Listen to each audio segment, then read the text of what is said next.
Well done. We're very professional. Do we still? Y'all not. Trying to go live. Hi, everybody. Hi, guys. I'm blessed and grateful to be in recovery. My name is Dr. Felice Chili, and this is our Thursday evening Why Wait for Recovery community meeting. And my name is Haiti, and I'm blessed and grateful to be in recovery. I am an emotional overeater. I'm a binger. I'm a purger. I'm a food addict, and I'm a drug addict in recovery. And I'm a drug addict, alcoholic, anorexic in recovery, actually in recovery, and welcome everybody. So we get together twice a week to discuss recovery as friends. I'm with two friends in recovery. Recovery is friends. Right, we're As not opposed to recovery when we're not friends. right, and also we're not affiliated with any other kind of organization. This is something we do to learn from each other, to gain hope and strength, and just learn from each other. We get together to discuss and have and answer questions that we might have, like what is recovery? How do we get it?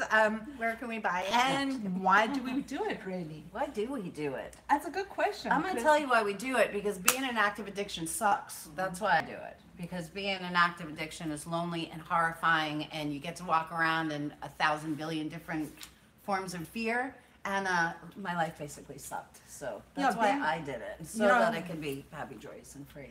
You know, everyone's bottom is different. That brings them to the place of absolute despair, where they decide, I don't want to carry on like this. My disease took me, and it is, addiction is a disease. It took me to the place of where it was a total obsession. It was the only thing I thought of doing was using, getting more of whatever my substance of choice was, or that thinking was, or that behavior was, to the point that I was a prisoner of my own mind. And I was actually, would have pretty much so been out on the street. I'm going to give a shout out to Susan, best mom ever. Pretty much so with me. 10 years ago, everybody was done with me. So I got dropped off at a halfway house in my car with no money and nothing else, and said, deal, and don't talk to any of us until you get shit together, because you're killing all of us. And so we find out that our addiction not only affects us like we think it does. We think, well, if everybody would just leave us alone, that we would be fine, but our addiction affects us and everybody else in our world, and it's a horrifying place for them to be as well. I love you, Susan. Thank you for helping save my life.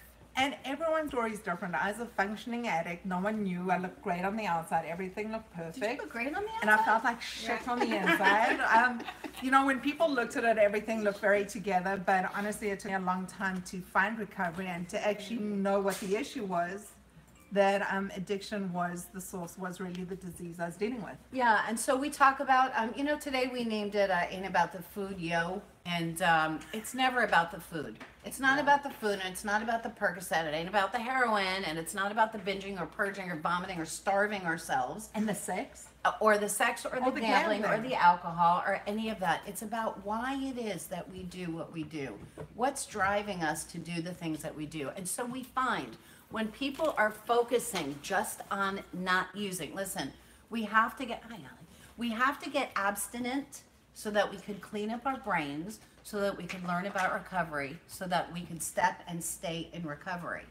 And throughout our recovery, we will be abstinent, but it's never about the substance that we're picking up. And so we're going to find that if we're just talking about the alcohol or the Percocet or the vomiting or the food, or whatever, we're not paying attention to what's happening. So it's not about the food. We don't really talk about the food. We're talking about the food more now than probably we've ever talked about ever, right?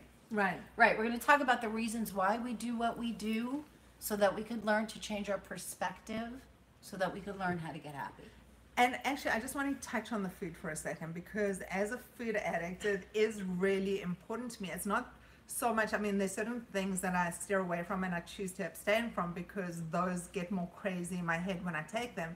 But it's also that thinking behind it, that I'm eating to the point of being past full, or I'm eating to fill a hole in my life, and I'm actually stuffing down what I'm feeling, so I don't express what I'm feeling. So I can look different or feel different or change what I'm doing at that stage by shoveling more food in, and when I'm over full, I can then purge and bring it all out and start the whole cycle again, instead of really stopping and looking what is the real issue and how do I deal with it. And us alcoholics, we get to purge even when we don't want to, right? Because we drink until we vomit so that we could drink some more. So, and we do it for the same exact reason that every other addict does it, right? It is to stuff ourselves with something. It's to not feel the way that we're feeling, or feel different, or feel better, or feel more quiet, or just not to feel, not to, addicts, people in active addiction are so uncomfortable in their own skin.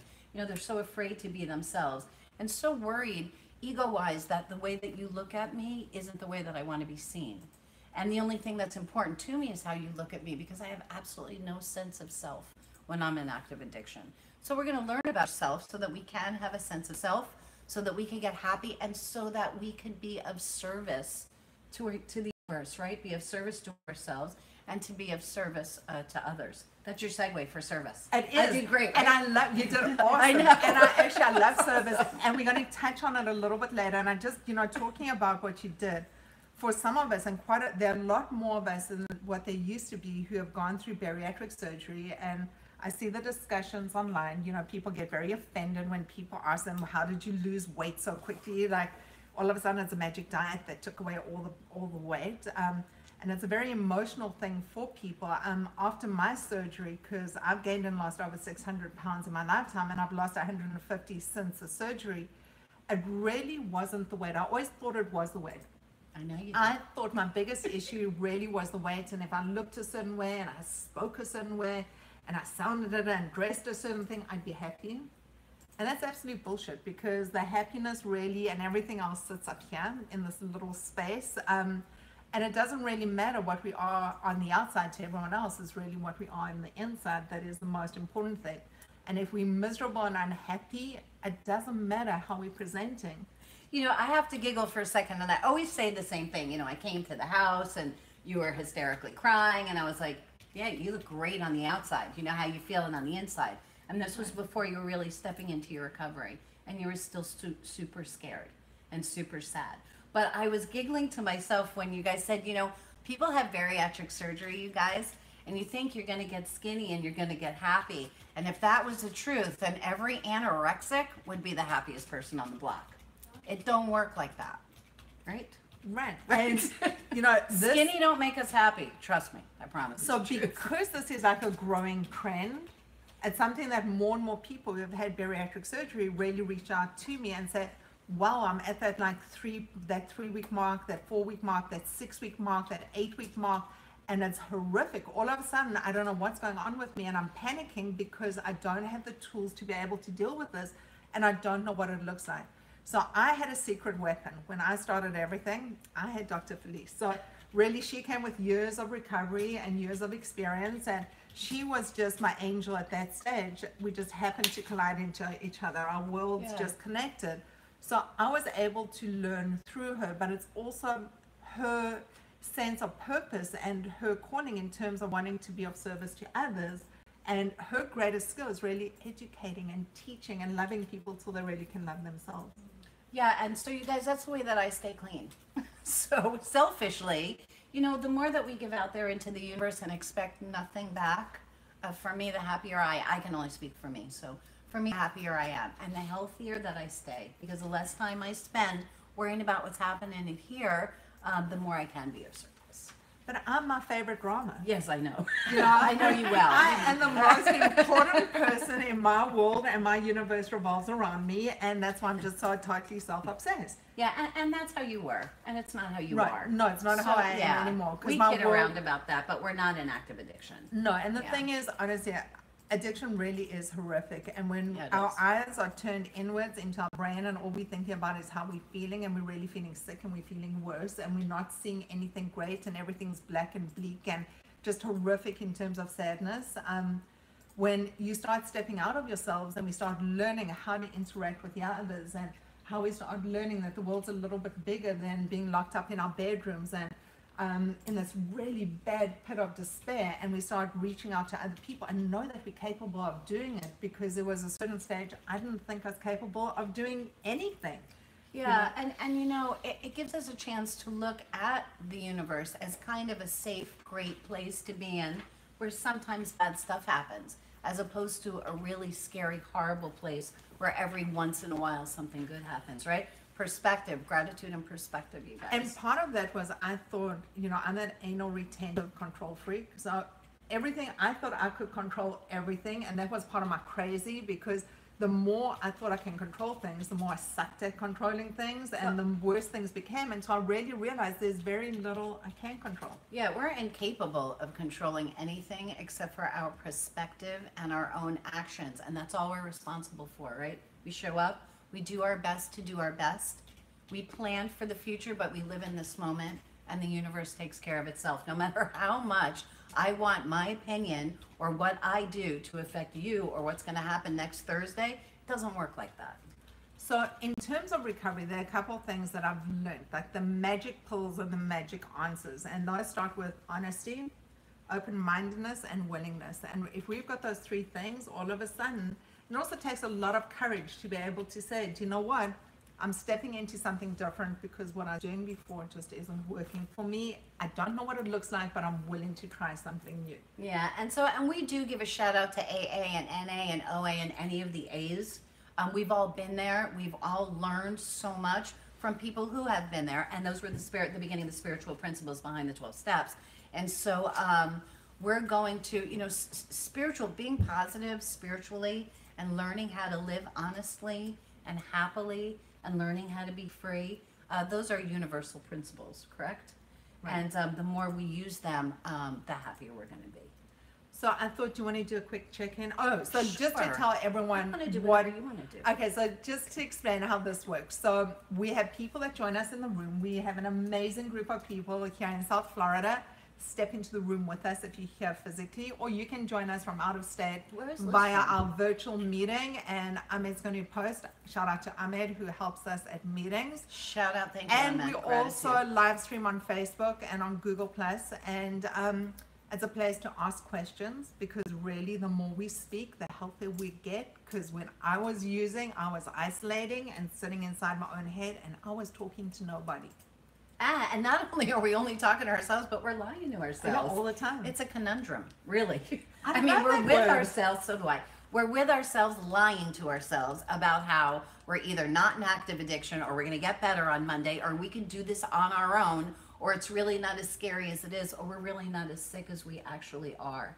And we keep those lies so that we can keep up whatever it is we're keeping up to look the way that we think we look to the people in the outside world.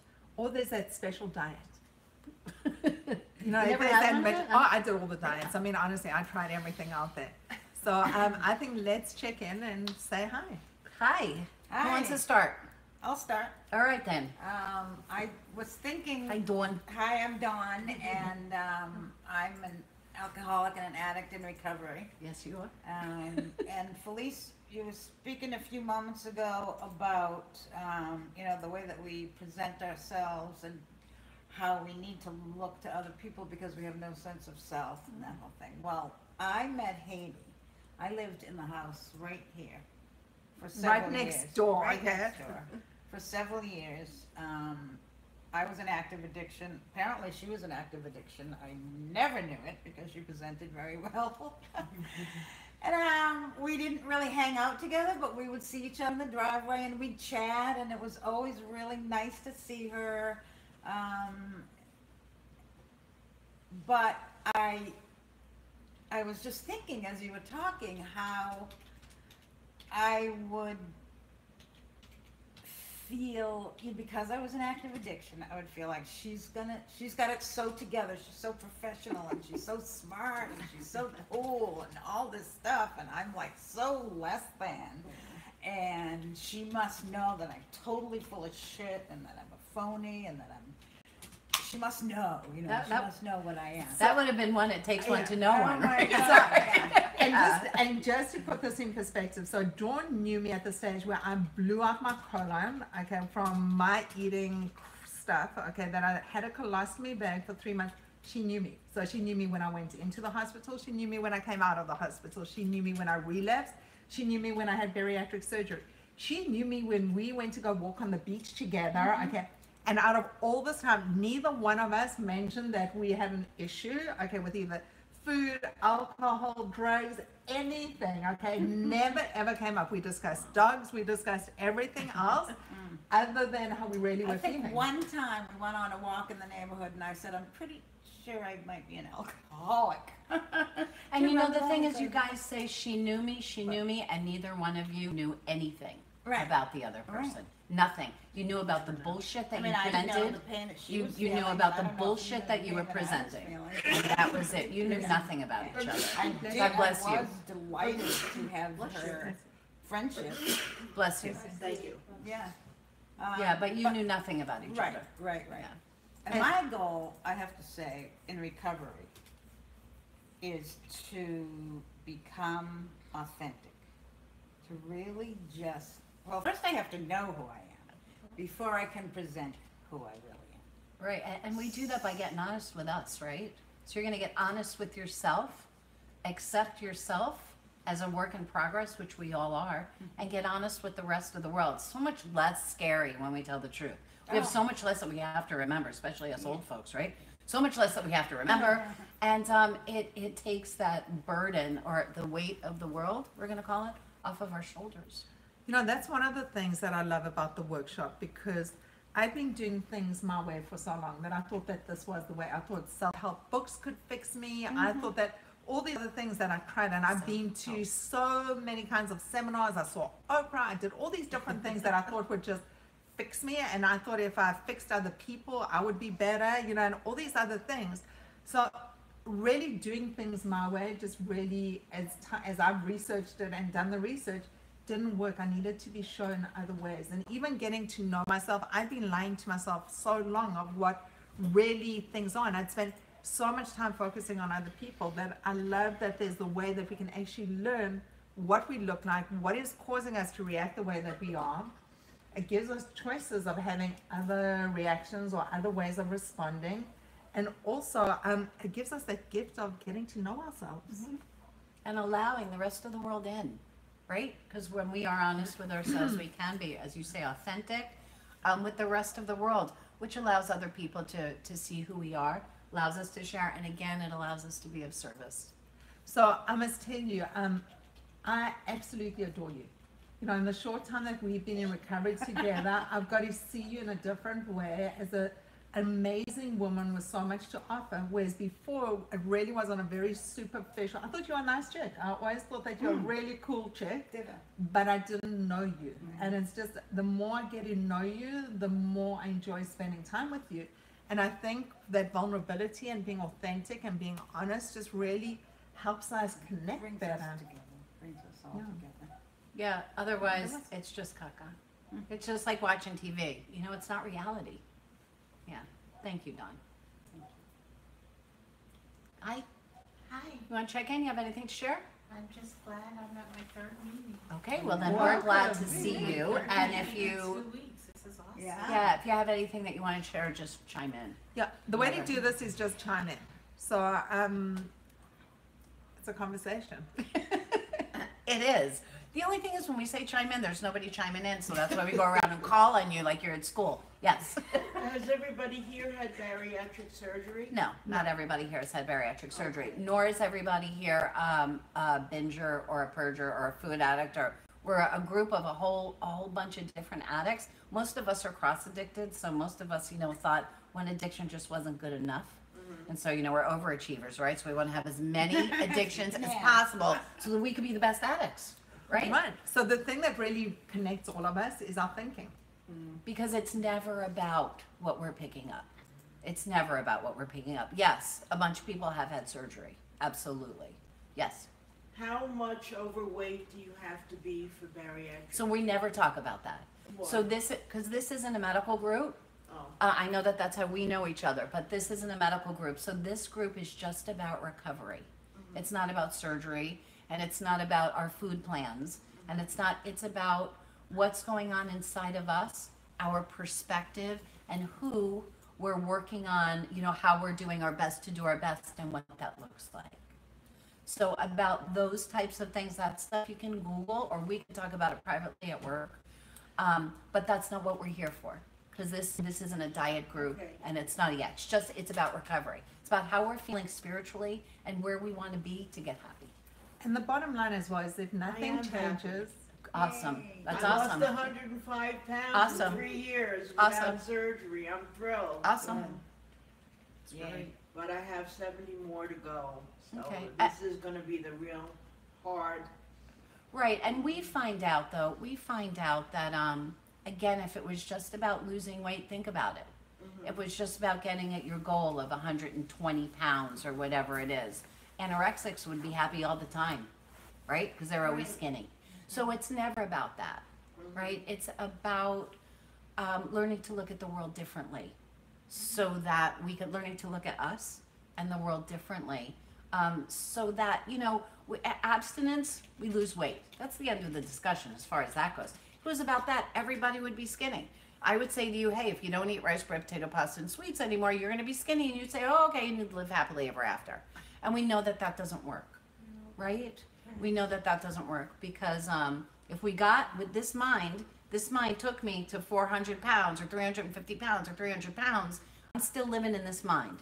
If I don't change what's happening here, I'm not going to change.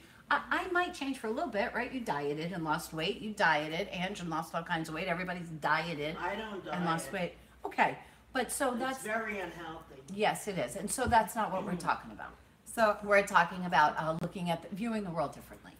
so what happened to me and where I landed up is I stopped being in photographs. I started being a person that I really wasn't. I was that happy-go-lucky fat person. I was the person that I really stepped out of my family's life. I was a person that said things that didn't mean them. That when I was pissed off or feeling uncomfortable, I took it out on the people around me. I wasn't kind, compassionate, loving, and happy every single day and at that time. I wasn't always grateful for things. So what my journey took me, it led me to where I was being ashamed and demoralized and where I really felt guilty about a lot of the things that I did. And that is really what we learn over here is how to choose happy on a daily basis. As best as we As can, we because best we're as not we always can. going to be happy. Right, and Life's not gonna every show day is up. a great happy, not every day is a great day, but the thing is, I would take it out on me. So whatever was happening around the world around me, if it happened to my kids, I would put things in my mouth that were bad for me. If things happened around me, I would abuse myself or do things to hurt me, even though I couldn't control the things that were happening outside of me. So what we get here is we learn from each other tools on how to cope and live with life on life's terms, essentially. Yeah. I'm having a problem with body self-image. Losing the weight, seeing the big belly, and now that it's hanging over, and the breasts are flattened, and I don't have a good feeling about the body to present it to another human being, a potential partner. Okay. It's one of the challenges I'm dealing with. Okay, yeah, and those I things, don't like what I we're- see in the mirror. okay, and so a lot of those things we're going to find are going to fall into place a little bit differently. That, even that part of the discussion, because a lot of times that's kind of a surgical discussion as well. You know, there are different things that we talk about for that. As far as our body image goes, we again need to remember anorexics, when they're 70 pounds, we still think we're fat. So as we go through recovery, the way that we look at ourselves in the world does change. And so you'll see the more that you, if you decide, and you've been in the rooms, right? Yeah. Yeah, for a long time, many, for alcohol, 30 yeah. years. Yeah. So the more that we step into our recovery, the more we see ourselves and the world differently. And it's also coming to love the package of ourselves, of where we are right now. You know, I'd love to see myself as I was when I was 17 or 15 or whatever it is. But I'm not. I'm 53 years old today, and things have happened, and I'm really old, and I've done things to my body, and it doesn't look the way it used to. But I really am grateful that I still am able to get up every single day, and that I've got my legs and my hands and all the other beautiful things that I do have. It's not that I think I'm an amazing body. I still have certain hang-ups, but I'm learning how to love me as a package, with everything that makes me up to the person that I am today. Thank you.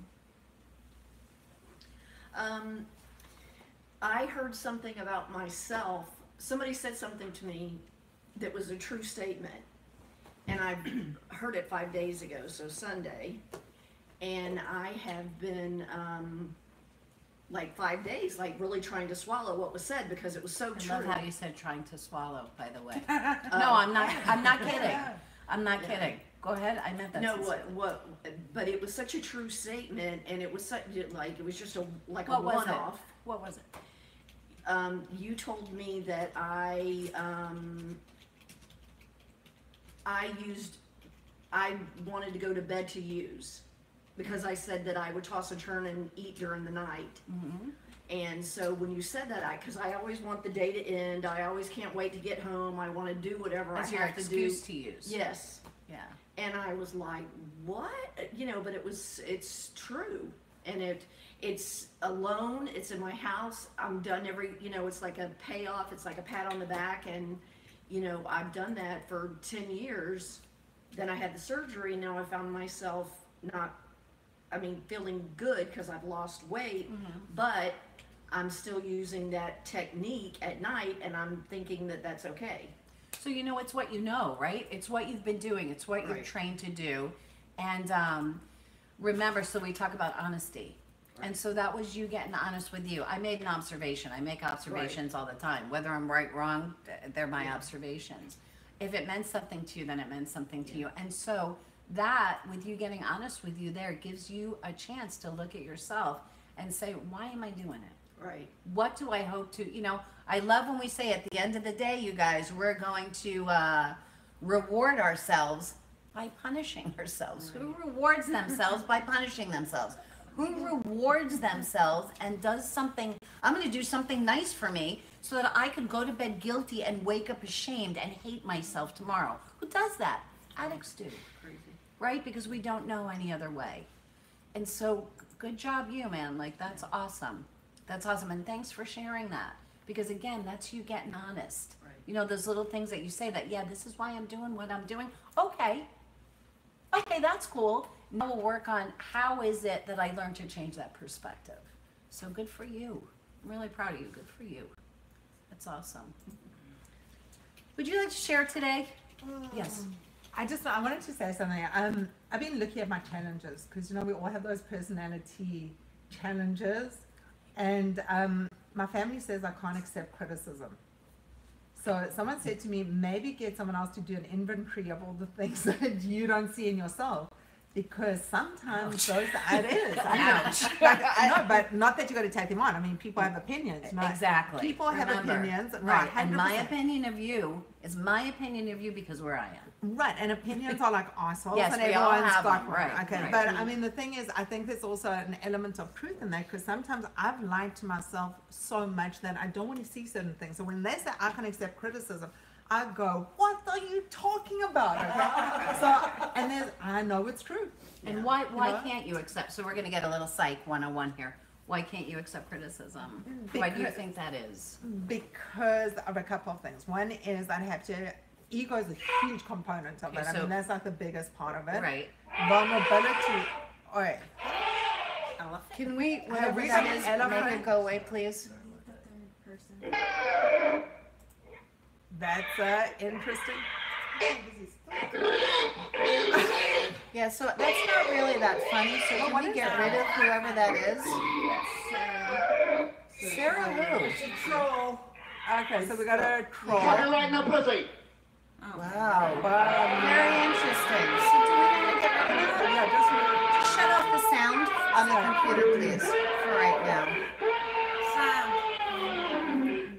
okay. So that you. actually, I'm so pleased that happened because I'll tell you something. Because people learn. How could they do that? How could they make us so important? Can you imagine making us so important? Wow. Yeah, just shut everybody off. Sorry about that.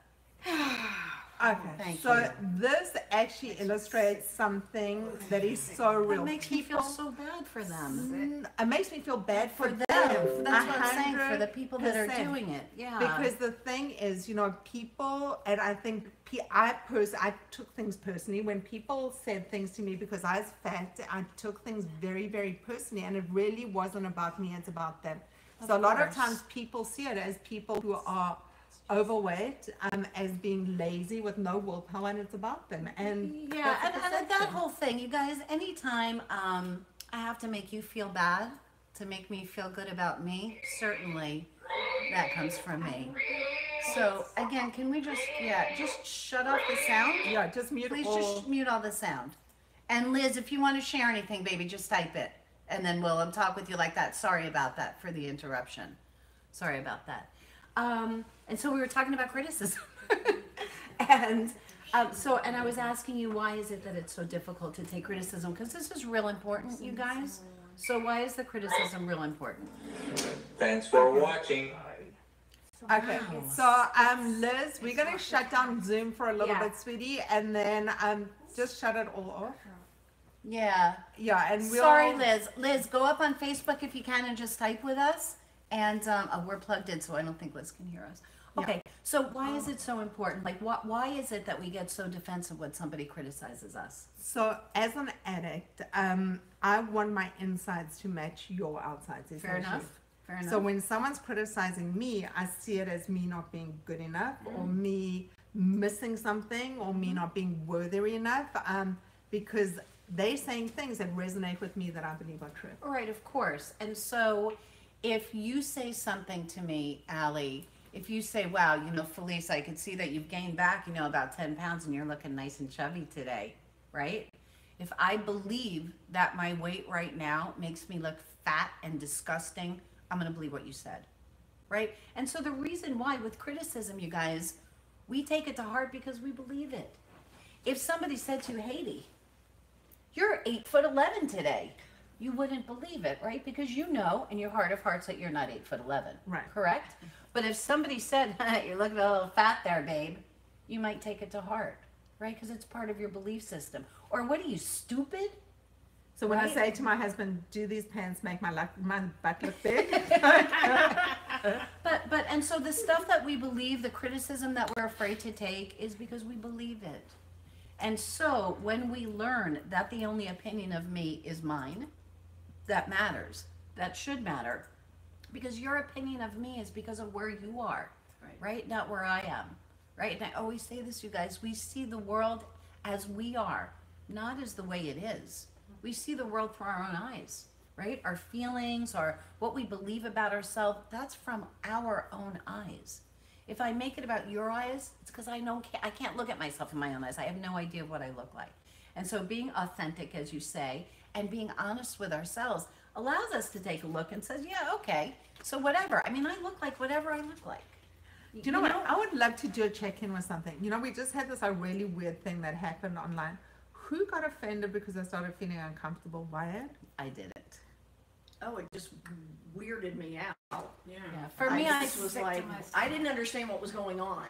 You know what I'm saying? But I'm not used to being online, or I don't social So network. did I don't anyone do any take of it that from the stuff. weight side of it as being like offensive, or just really bad behavior? Bad behavior. Okay, awesome. Yeah, and Worth a again, check. when people feel like they need to do that, I don't know who could make us so important. Like, we're not that important, you guys.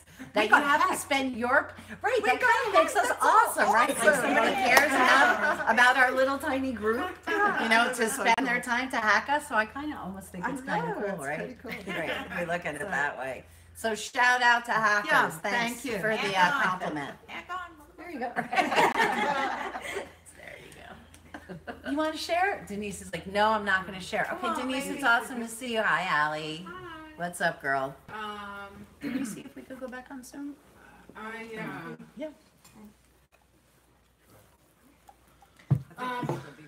How are you, Today- sweetheart? I'm good today. I'm really grateful. I today's my 1-year anniversary of bariatric surgery. Not if she doesn't have a 1-year anniversary of. No, Yeah. no, not for recovery. So I had my doctor's visit this morning, and it went very well, and there were a lot of praises, and like I was one of his top patients, blah blah blah blah. And those things made me feel good about my physical recovery and the major steps that I took to change my life and have lost so much weight. And it just got me thinking about everything that took to kind of get to this point. All the people who have helped me, this group especially, you two, Felice and Heidi have been instrumental, as well as Angeline, in helping me to work on being better and trying to figure out what it feels to be in recovery. I've had a really rough couple of weeks. a lot of things are happening in my world, so I've kind of, relapsed back and forth. I think today's like my 10th day or something like that. Okay, good girl. So all I can do today is remember the good feelings of what it feels like to be in recovery today, Of course. to enjoy and be grateful for the great day that I have had, and just continue to do the work, even though it's so hard. Mm-hmm. Like, if I could, I'm gonna be vulgar, but if I could, like, eat for 24 hours a day, or, like, fuck for 24, I would. Like, it was just, that would be my euphoric place. Without the consequences, right? Right, without the consequences. Consequences. Because with the consequences, we're lost and Um, miserable. So it's a matter of I just think back on how much I've changed, and a lot of people tell me that I have changed, and I really want to continue to make progress, and I have fears, and I have, like, not as much as I used to, because in the beginning I used to be, like, really fearful about so many things, about eating, the types of fruit, like, just really compulsive, like, worrisome, like, it has to be perfect, it has to be this, I have to track this, you know what I mean? But that's getting better, and I to be honest, never thought it would. And that's definitely with time and work. So today I'm just really grateful for you guys, and for your love and support, and to have this program here. And Allie, you said, it's so hard. And it's so hard because it's so hard. It is, because if it was so easy, none of us would be sitting here, man. It's Thursday night. We'd be out at the beach watching the sunset or whatever, right? Mm-hmm. We'd be doing something else, because we wouldn't be working on ourselves, because there wouldn't be any need to. We would just put down the food, right? And so that's not where we are. Our brains are wired differently as far as our receptors go in our brains, that we know that's wired differently. And the cool thing about recovery is that we get to work on ourselves spiritually all the time. It's not that we're recovering addicts are so much different than other folks. It's just that people are actually in their recovery are working on themselves all the time. And that gives us, spiritually, happiness-wise, allows us to keep moving forward, right? And to keep stepping up. And so I'm super proud of you. You show up, I'm mean to you. I love you. I give you a really hard time because I care about you, and because I want you to be happy, and I don't want you to be scared. And I don't want to be scared for you, And so I'm proud of you, and I know that it's been hard, but you still show up, man. And that's showing up and saying, this is what's happened, and I only have today. I had 7 years clean, and I relapsed. So no, we can't live on yesterday's recovery. We can't. It don't work, right? And so that's all we do have is our day today in recovery. That's what we have, and that's what we have to. Oh wow. Let's close That's a down shame. soon. Yeah. And so, and we do have today to look forward to today. And thank you for being here. I just wanted to say something. It takes a lot of courage to admit that, and to admit it to a room full of people. And also, one of the things that I learned for myself, because I also relapsed, it's part of my story as well, is that stepping back in, I came back with a different attitude, because it meant something to me. When I first abstained, it really didn't have much meaning. I didn't understand recovery, but after I relapsed, and it's not for everybody, but when I came back, I valued it more. That's why it was so difficult as well. I knew what was at stake, and I knew how much work went into it. And part of that is every single day, those first 30 days, I counted every second. It wasn't, and then I counted every minute, and then I counted every hour, and it was something that was really that important. And I still count time, because it is still that important to me, because nothing screws up a high like being in recovery. I mean, once we know what it looks like, it's really difficult to use and just be carefree and just be oblivious as well. Yeah. Because we know what it feels like. Yeah, and so we say, and I say this all the time. They say a grateful addict will never use. I was grateful for 7 years, I got a life back, you know, and I was financially successful and spiritually a whole lot more successful.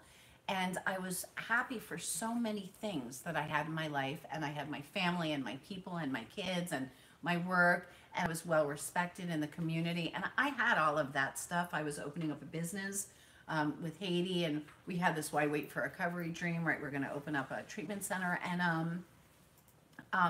I was grateful for all of that because my life had changed. There were a couple of things going on. I wasn't grateful for my recovery. I was grateful for the fact, so you remember that I used, right, my 17-year-old son died in an accident. I did real poorly, and I was the straightest person on the planet before that. Actually, that's a lie. I was an anorexic as a kid. So I was an anorexic as a teenager. But for the better part of my adult life, because he didn't die till I was 36. And I got to say that I was better because I learned to work through my son's death better. And so I wasn't waking up in the morning petrified the way that I was about that part of my life. And I learned how to wake up the mom of a dead child and learn, more importantly, how to wake up the mom of the 2 kids that were alive, right? Those were some of the things that I learned. But I didn't learn to be grateful. I forgot, or I wasn't working on being grateful for my recovery at that time. So I was grateful for my stuff. And I was grateful for the way that you saw me because I fucking looked awesome. You want to talk about looking awesome on the outside, man? I had everything you could ever want. And that's the way that my life was going. But I forgot to be grateful for my recovery. I forgot what it took to get me there. And I forgot that even though I was at a place where I was much better, if I didn't continue to do the work, I wasn't going to stay in recovery. And so what happens is opportunity meets, for me, Percocet. You know, fear meets opportunity, met Percocet. That was my opportunity. And I relapsed like that because I wasn't working on my recovery anymore. Recovery is constant work. You know, I wake up sometimes and I tell you guys, I don't want to be in recovery today. I tell my shrink that. I don't want to have to be in recovery today. Not that I want to use.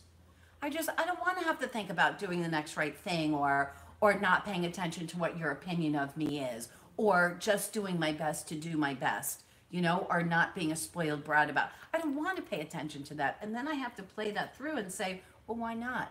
I want to be miserable like a whole lot of the other folks I know? No, I don't want to be that either. Do I want to keep the recovery that I had? Yes. And move forward to better myself so that I can be of more service? Yeah, I do. And so when you say that it's hard, fucking A, man, it's hard, but it's so worth it. And that's what we find. The more time that we have in, the more that we find spiritually that it's so much worth it because it's so much nicer to wake up in the morning not scared. I woke up every day of my life scared, man, scared about everything, about what was going to happen, when it was going to happen, and how I could fix the past and how I could control the future. And that ain't no way to live, right? And God bless you because you are doing, you're doing your best to do your best. And that's all you need to do is your best to do your best. I think with you, it's going to be more of not paying attention to the food and paying more attention to your recovery. Knowing that this is what my day looks like. I'm going to have whatever it is that you and your surgeon decided, this amount of calories. I'm going to be abstinent from whatever. Stop obsessing about that stuff so much and just working on your recovery, you know, and knowing that it's going to be hard, but it's going to be worth it. It's really going to be worth it all the way around. I love you. Miss Sarah, what up, girl? Well, I guess there's a couple of things. I like which I like, but you know, I definitely can relate to as far as being scared. You know, when I was in active addiction, I would wake up every day being so scared and so many terrible feelings, or maybe not wanting to wake up that day. Was my reality. So I'm happy to say that it's always going to be a journey every single day. There's such more, you know, just touching on appearance or whatever it is. You know, I've been back and forth. I know how that looks like every time. You might get to a certain place with yourself as far as physical wise, but the feelings still stay the same. Especially when you struggle with like body image or self-esteem. I know I can look in the mirror now and still feel the same way I felt at this weight or that weight. It's always the same feeling. or, or feeling guilty about food. That's just how my brain sort of operates. So I hope that does get better one day. I pray and hope that I will try to get myself better working on those things. But even as far as honesty goes, when I was in active addiction, if I was in the bathroom purging and my husband would come at the door, I would get frightened, and I couldn't even admit to him. He knew what I was doing. Of course. He'd say, Sarah, what are you doing in the bathroom? And I couldn't even admit that what I was doing, and he was right by the bathroom, but I still couldn't even admit to it. I would not admit and say, yes, I purged, or if he already, I couldn't come to do that. Yeah. Couldn't say it. So there's so much less pressure and hiding and secrets, and so that's a really good feeling. And your affect, and everybody talks about your weight. I see it now because you got all skinny and you look all beautiful and different, and you were beautiful. And I have no idea, to tell you the truth, because I have no idea, to tell you the truth. Sometimes somebody weighs 300 pounds or 150 pounds or 100, I don't know. But I do know affect-wise that you used to come in here and you looked petrified all the time, and you couldn't do this. And you would be back in your head, and people would be talking, and you would be thinking and looking around, and I could see you, and I could see you going over what happened 10 seconds ago, or 10 minutes ago, or 10 hours ago, or 10 days ago, and you were so not present. And now you come here and you show up and you're present. And you're so much calmer, right? Like, we see this girl so much calmer. And yeah, but that's because you're not so friggin' scared. When I met Anne, she was like that too. I mean, you could see in somebody's face that they're everywhere in their life except for right here. That they'll never see the movie, not unless everything changes. And you've done a whole lot. I'm really proud of you. You had said something on Facebook the other day, and I answered you, and people say how great you look. I don't give a fuck what you look like. No. I'm going to tell you, spiritually, how you feel, I care a whole lot. And so I believe right now your insides and your outsides match up a whole lot better, and I'm really proud of you for that part of it. No, I'm really, really proud of you. I appreciate that, because there's so many people, and when I say change, I'm referring to just change as far as the way I'm feeling. I know. And so many people in my life were, where my grandma, whoever cares so much about weight, everything is weight. Yeah. Forget about this. I mean, that's the crazy. They don't care about the crazy, right? It's too much. I just want to feel good. I want to feel a purpose in life, and not just waking up not knowing where's my place in life. What am I even good at? What am I here for? What am I good? So that's what I want to feel. I hope to accomplish that. I just also want to say something. Sarah's one of the people, she's, besides doing a lot of work, and honestly, she's done a lot of work on herself. She can, besides coming to the workshops and really working on her recovery, she's not one of those people that step into service. She was with me in meetings yesterday. She's got valuable input. She's this amazing, powerful, incredibly intelligent woman that is so cool to bounce ideas off, and is willing and open to doing things and paying the message forward and getting involved and getting other people who are struggling to learn more about recovery. And that's amazing. That is such a different place to where you were before. All of a sudden, it's like I'm looking at this amazing, incredible woman. You were always an incredible woman, but there's a whole different side of you that I never got to see before, that all of a sudden is like shining through, and it's like a magnet. It's amazing. It's really incredible. Because there's this whole amazing side of you that you never got to see before, right? And until you realize that in yourself, it's not available to the rest of the universe, right? And that's why we talk about finding ourselves and being honest with ourselves. Right? And so thank you for what you give, and for working so hard. And more importantly for me than that, it's a pleasure to see you be here and be here. So thank you for that. Good job. Ange, I know there's a lot of stuff going on, honey. You want to share anything? Or just, okay, you're just trying to fix up the computer stuff. Thank you guys, Ahmed and Ange, for doing whatever you can with that stuff there. Touching on service, I just wanted to bring something up. Service is more than someone wanting something from you and doing something. Yeah, and it's more than doing something with foreseeing what the outcome's going to be. You know, when I was using, I knew what the outcome was always going to be. I knew what it would look like by You the time. thought you knew what the No, I outcome knew what it gonna was going to be. I'd end up feeling guilty and ashamed, and no Oh, matter that's what it different. looked, Okay. it always landed in the same place by me doing the same things, promising never to do it again, and I'd always do it again and land up in the same place. So, by stepping into service, it's really doing something for someone else without any expectation of something in return. You're doing it because it makes you happy. And for End of me, and that's it. And for me, being of service not only makes me happy, but sometimes, you know, they say, reach out to the newcomer or pass a message on to the addict. You never know the addict that you're going to help. That addict that you may be helping at the end of the day may be yourself. You know, and by me being of service, I just find that I feel good on the inside. Of course. So there were a couple of us that got together with the Huawei for Recovery community, and we said, you know, we've been doing things the way that we've been doing it for so long. Sometimes we get stuck. You know, sometimes we can't think of things that are ways that we can be of service. So we're kind of doing brainstorming, and we're going to post online and ask you for suggestions of what are things that you suggest are great service opportunities. You know, it's great paying for coffee for the person in the car behind you, which is awesome when you go through a coffee drive-through or whatever. But there are other ways of being of service and getting the message forward, because I can tell you something, there is nothing worse than being in active addiction, not knowing what it is and what you're dealing with, and feeling lost and alone with no one to talk to. It is the worst place and the most miserable place to be, and there really is a solution. Yeah, there is. And to get out of scared is one of the best gifts, right? That we Right. get. And also getting out of our own heads, because when we're in a really dark place, staying in that dark place and isolating and not reaching out and not talking is the same thing that keeps us sick all the time. So the challenge is, we'd love to hear your service ideas. So we have got our online community. It's called What's Eating You. What's Eating You is a closed Facebook group. It's members only.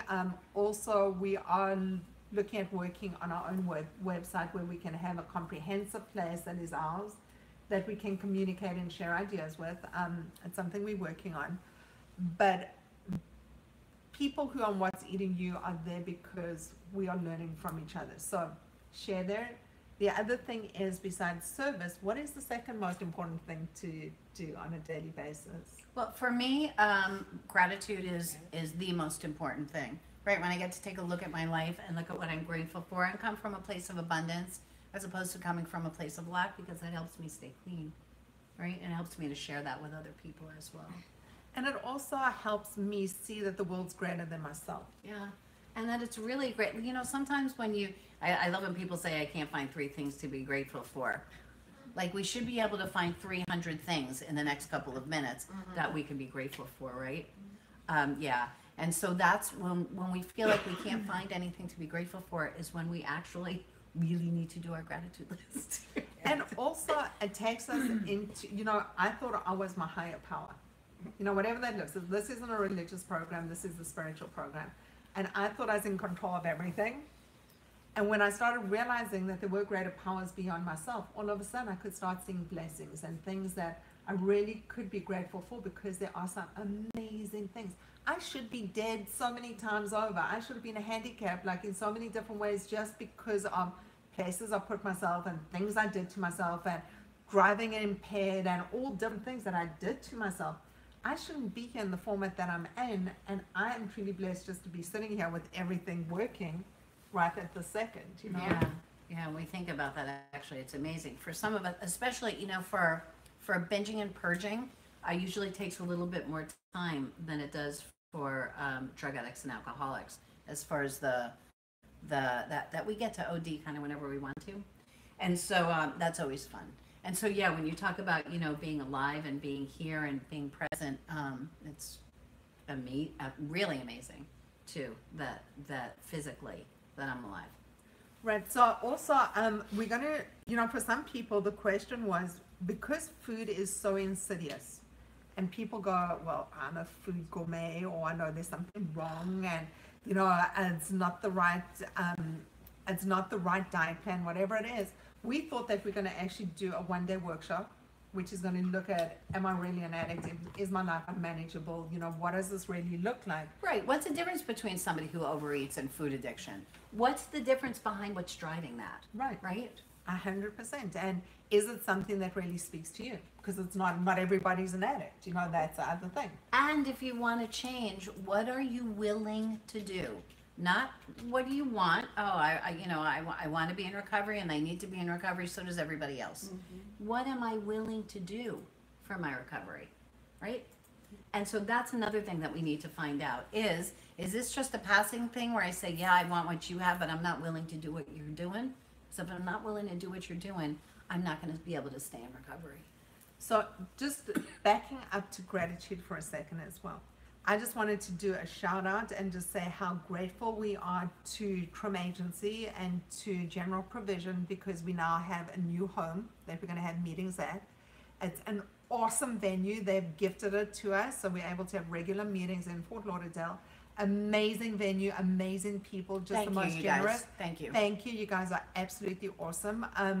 The other thing I want to say gratitude to is to all the moms out there. You know, Sunday's Mother's Day. It's also the first Sunday I don't have my mom around. It's really weird to have the first Mother's Day that I haven't been shopping and buying and planning and doing stuff for my mom. But the one thing I am is like extremely grateful. She was a tremendously amazing woman that I really stand in her shadow. She was an amazing woman. So just Mom, happy Mother's Day. So we are not meeting on Sunday. No, we're not meeting on Sunday. And I want to say, because it is your first year without your mom, that I'm sorry. Thank you. You know, my mom passed away a really long time ago, but I'm sorry. You know, and that it's okay to feel that ouch, and it's okay to miss our moms or our children that aren't here with us anymore. And it's okay to talk about that and work through it and not use because of it, right? Right, and I don't have the intention of using, because you know what? Thank God for this program. I could be present and with my mom, and as she was going through cancer, I could be there and make it about her instead of making it about me and my craziness, Right. and really enjoy that time with her and be 100% the daughter that I needed to be to just spend really great time with her. Yeah, so but I'm sorry. Yeah, thank you. I know. of Thank course. you. So we are going to meet up again next Thursday. So we're going to miss you on Sunday. But All I know right, you so I'll want miss to you on Sunday. So I know you want to do the promises. I do. I'm going to read the promises because I can and because we won't be here on Sunday to read it. This is from the Big Book of Alcoholics Anonymous. And before you read the promises, Yes. Oh, yes. we're going to, or I will message everyone the Zoom meeting ID privately. Well, we'll discuss that and we'll work it out because Yeah. we got a meeting after this meeting for some people, those people who were invited to participate. We're going to send you the meeting ID. Ange will send it to you. But going forward, we're going to do a different setup for people who want to join us virtually. And we'll let you know what that looks like before Thursday. Okay. If we are painstaking about this phase of our development, we will be amazed before we are halfway through. We are going to know a new freedom and a new happiness. We will not regret the past nor wish to shut the door on it. We will comprehend the word serenity and we will know peace. No matter how far down the scale we have gone, we will see how our experience can benefit others. That feeling of uselessness and self-pity will disappear. We will lose interest in selfish things and gain interest in our fellows. Self-seeking will slip away. Our whole attitude and outlook upon life will change. Fear of people and of economic insecurity will leave us. We will intuitively know how to handle situations that used to baffle us. We will suddenly realize that the universe does for us what we can't do for ourselves. Are these extravagant promises? We don't think so. Yeah, they're being fulfilled among us, sometimes quickly and sometimes slowly, but they will always materialize if we work for them. My name is Dr. Felice Cellini, and I'm so blessed and grateful for every one of you that's here. Thank you so much for helping me stay in recovery. This is our Thursday evening Why Wait for Recovery community meeting. And my name's Heidi, and I'm so blessed and grateful to be here. And to all the moms out there, you guys help us be the people that we are today. You know, and I love you. And have a happy Mother's Day. Peace out, everyone. And see Peace you out, Thursday. you guys. See you Thursday. Thank you. Thank Recovery is you. awesome. Very interesting.